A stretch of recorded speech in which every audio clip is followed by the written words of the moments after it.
আসসালামু আলাইকুম। এখানে দেখতে পাচ্ছেন একটি ভ্যাকুয়াম পাম্প এবং একটি ফ্রিজের কম্প্রেসার।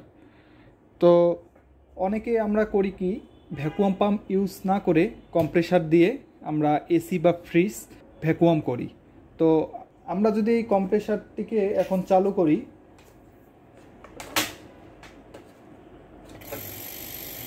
কম্প্রেসারটি চালু হয়েছে।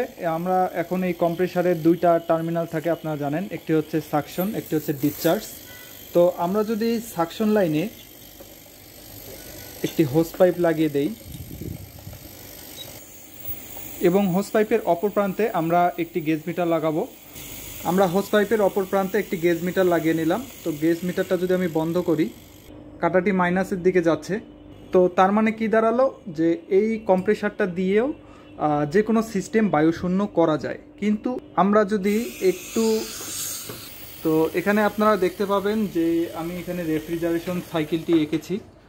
তো রেফ্রিজারেশন সাইকেলটি কিভাবে কাজ করে, কম্প্রেসার থেকে আমাদের ডিসচার্জ লাইনটা চলে যায় কন্ডেন্সারে, তারপরে এক্সপ্যানশন ভালভ বা কন্ট্রোল ডিভাইস হয়ে আবার ইভাপোরেটর হয়ে আবার কম্প্রেসারে চলে আসে গ্যাস বা রেফ্রিজারেন্ট। তো কোনো কারণে যদি আমাদের এই ডিভাইস এসি বা ফ্রিজ মেরামতের প্রয়োজন পড়ে বা নতুন এসি আমরা ইনস্টল করব, সেক্ষেত্রে কিন্তু আমাদের এই যে এখানে যে ডিসচার্জ লাইন এবং সাকশন লাইন, এগুলো কিন্তু খোলা অবস্থায় থাকে। তো যখন এগুলো খোলা অবস্থায় থাকে, এই যে পাইপের মুখগুলো এভাবে খোলা থাকে, যার কারণে সহজে এখানে বায়ু প্রবেশ করে। আমি আপনাদের বোঝার সুবিধার্থে দুইটি কালারের পেন ইউজ করছি। এখানে এই লাল কালারটি হচ্ছে বাতাস। আমাদের যখন পাইপের মুখ খোলা থাকে তখন এভাবে আমাদের পাইপের ভিতরে বা কম্প্রেসারের ভিতরে এভাবে বাতাস ঢুকে যায় এবং বাতাসের সাথে জলীয় বাষ্প থাকে। আমরা জানি এখানে নীলটা হচ্ছে জলীয় বাষ্প, এই নীলটা হচ্ছে জলীয় বাষ্প।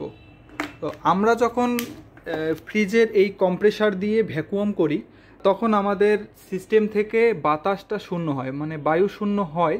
কিন্তু ফ্রিজের এই কম্প্রেসার সিস্টেম থেকে যে আর্দ্রতা আছে, অর্থাৎ ময়েশ্চার যেটাকে বলে, সেটা কিন্তু টেনে নিতে পারে না, যার কারণে পরিপূর্ণ ভ্যাকুয়াম হয় না। কিন্তু আমরা যদি এই টাইপের ভ্যাকুয়াম মেশিনগুলো ইউজ করি, সেক্ষেত্রে কিন্তু আমাদের সিস্টেম থেকে পুরোপুরি বায়ু এবং আর্দ্রতা দুইটাই রিমুভ করতে পারবে খুব ইজিলি। তো যখন আমাদের সিস্টেমের ভিতর বাতাস এবং আর্দ্রতা পুরোপুরি রিমুভ হবে এবং তারপরে আমরা একটি সিস্টেম ইনস্টল করব, একটা এসি পুরোপুরি ভ্যাকুয়াম করার পর যখন আমরা সেই এসিটি ইনস্টল করব, বা একটা ফ্রিজ পুরোপুরি ভ্যাকুয়াম করার পর যখন আমরা সেই ফ্রিজটি গ্যাস চার্জ করব, এভাবে ভ্যাকুয়াম মেশিন দিয়ে একটি এসি পরিপূর্ণভাবে ভ্যাকুয়াম করার পর যখন আমরা একটি এসি ইনস্টল করব, তখন সেই এসির কুলিং ইফিসিয়েন্সি অনেক বেড়ে যাবে এবং এসিটি অনেক বেশি দীর্ঘস্থায়ী হবে।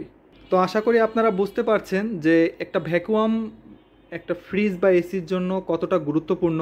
তো এই ভিডিওটি যারা কাজ শিখছে তাদের জন্য যেমন ইম্পর্টেন্ট, আমাদের যারা এসি ইউজার আছে তাদের জন্য এই ভিডিওটি অনেক বেশি গুরুত্বপূর্ণ। কারণ হচ্ছে আমরা যখন আমাদের বাসা বা অফিসে এসি ফিটিং করি, তখন আমরা অবশ্যই খেয়াল করব যে আমাদের এসিটি ইনস্টল করার পূর্বে ভ্যাকুয়াম করা হচ্ছে কিনা, এবং ভ্যাকুয়াম করা হলেও সেটা ফ্রিজের কম্প্রেসার দিয়ে করা হচ্ছে নাকি অরিজিনাল ভ্যাকুয়াম মেশিন দিয়ে করা হচ্ছে। এই বিষয়গুলো আমাদের একটু সচেতন হতে হবে। তো ধন্যবাদ পুরো ভিডিওটি মনোযোগ সহকারে দেখার জন্য।